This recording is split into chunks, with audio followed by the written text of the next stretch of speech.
Сәлем достар, бүгін Pinduoduo'дан товар іздеудің 4 тәсілін үйретемін. Pinduoduo сайтына кіреміз, жоғары жағында поискқа жазамыз.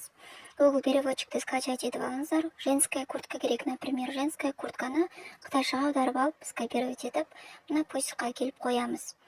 Осы жерде міне женская куртканың түрлерін бізге шығарып береді.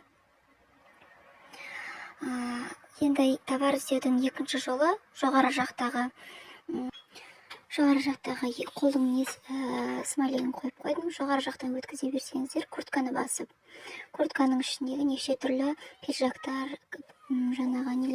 куртканың түрлері, тренчтер шыға береді.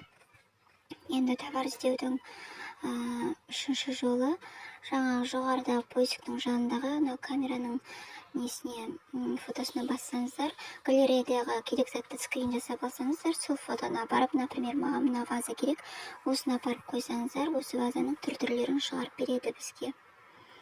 Енді товар іздеудің төртінші жолы поискқа барып, орысша немесе қазақша жазсаңыздар, керек затыңызды, например, детская футболка керек болса, детская футболканың түрлері шығады. Жоғарыдағы заголовкада оңға қарай өткізе берсеңіз, футболка для девочек, для мальчиков түрлерін шығарып береді.